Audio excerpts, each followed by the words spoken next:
오늘의 주제는 세계에서 제일 안쓰러운 한국의 가장들, 이렇게 되지 않으려면 어떻게 하면 될까요? 라는 주제를 가지고 여러분들 저와 함께 하시겠습니다. 먼저 첫 번째, 조선일보에 이런 기사가 3월 11일 날 떴습니다. 세계에서 가장 딱한 한국의 가장, 72세까지 일해야 쉴 수 있다. 나는 빨리 은퇴해서 놀고 싶은데 72세까지 일을 해야 된다? 여러분들은 어떻게 생각하세요? 이 72세까지 정말 일은 가능하신가요? 저는 조금 어려울 것 같은데. 자, 그런데 이 자료와 맞물려서 여러분들 이야기를 하고 있는 게 뭐냐면 공식 은퇴와 실질 은퇴를 구분할 필요가 있다라는 얘기입니다. 우리나라가 실질 은퇴 연령이 72.3세로 전 세계 1등이고요. 공식 은퇴는 남들보다 빨리 합니다. 62세에 합니다. 그러다 보니까 이 격차가 10.3년으로 세계에서 1등이란 얘기고요. 각 나라별로 쭉 한번 보세요. 멕시코, 일본, 칠레 뭐 쭉 보면 우리보다 많은 나라가 없지요. 격차가. 근데 특히 스웨덴 같은 나라는요. 65세에 은퇴를 해서 공식적으로 실질 은퇴는 66.4세에 한다고 합니다. 그래서 한 1.4년 정도밖에 차이가 안 나기 때문에 상당 부분 뭐 격차가 없다라는 거, 그래서 은퇴 선진국이라고들 이야기들 많이 한다고 합니다. 자, 그러면 우리한테 문제가 10.3년을 그럼 뭘 하고 먹고 살지? 이런 문제가 생기잖아요. 결국에는 어쩔 수 없이 일을 해야 될 겁니다. 이거 어쩔 수 없이 일하는 거 굉장히 좀 슬퍼요. 왜냐하면 일을 하기 싫어도 해야 되니까. 이게 생계형 일이라고 좀 볼 수가 있는데 60대는 10명 중에 6명, 70대는 10명 중에 4명이 일을 하고 있고요. 이게 생계형 일자리에 종사하고 있는데 여러분들 생계형 일자리 한번 생각해 보세요. 정말 좋은 일일까요? 뭐 단순 노무직이라든지 그 다음에 뭐 감정노동을 한다든가 거의 이런 일에서 급여가 많지 않은 급여로 이렇게 생계를 이어가고 있는데 왜 이렇게 일을 할 수밖에 없는지에 대한 이유를 한번 좀 찾아보도록 하겠습니다.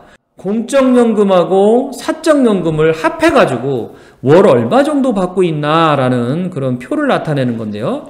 이게 작년 5월 거니까 그렇게 오래된 자료가 아닙니다.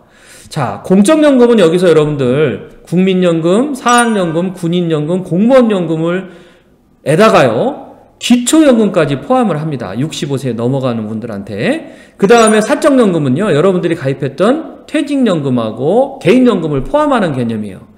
그래서 이제 도표가 좀 작으니까 제가 정리를 해봤는데 62세부터 시작해갖고 쭉 70세까지 각 금액이 나오는데 100만 원이 넘어가는 연령이 한 군데도 없죠. 특히 65세에 한 68만 원 정도만 지급이 됩니다.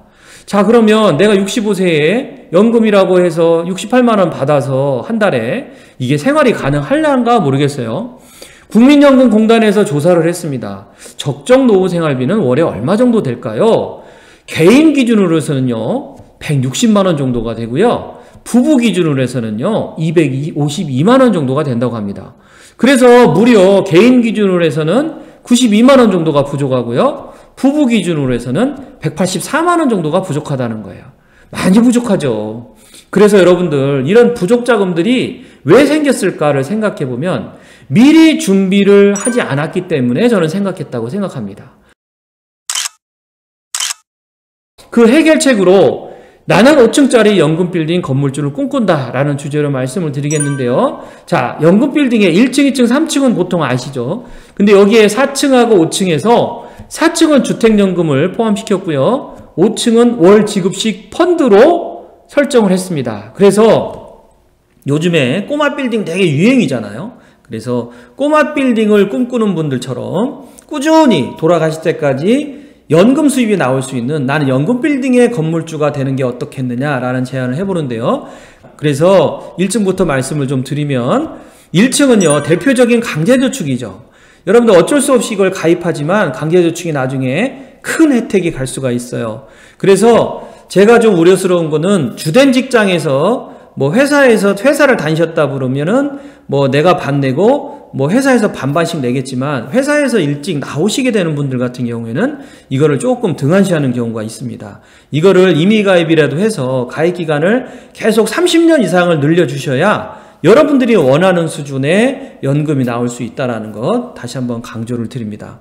2층 보장에서는요 제가 좀 한 가지 더 안타까운 것은 퇴직연금을 갖다 회사에서 운영을 하든 아니면 원금 보장으로만 운영을 하고 있어요.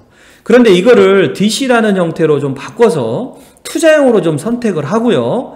수익금을 좀 늘려주실 필요가 있는데, 특히 수익금을 늘렸다 하더라도 나중에 연금을 탈 때쯤 돼가지고 뭐 일시금으로 타버린다면 이것은 소용이 없겠죠. 그래서 연금으로 탈 거를 생각하시면서 꾸준히 수익률을 늘려주셔야 된다는 거 말씀을 드려봅니다. 세 번째는 이제 개인적으로 준비하는 연금저축은요, 사실은 많이들 준비를 하시는데 연금저축도 가입하시고 IRP도 가입하신 분들도 있겠지만 거의 IRP는 많이들 없으신 것 같아요.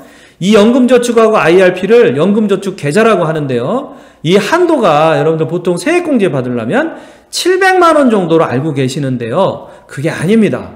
이거를 1800까지 납입을 할 수 있어요, 연에. 그래서 1100만 원까지 더 납입을 할 수 있는데, 연말정산을 받았든가 아니면 특별한 상여금이 나왔을 때 여러분들이 퇴직계좌라고 생각하시고 꾸준히 납입하신다면 엄청난 여러분들의 연금이 여기에서 발생이 될 수 있다는 거 다시 한번 강조를 드립니다.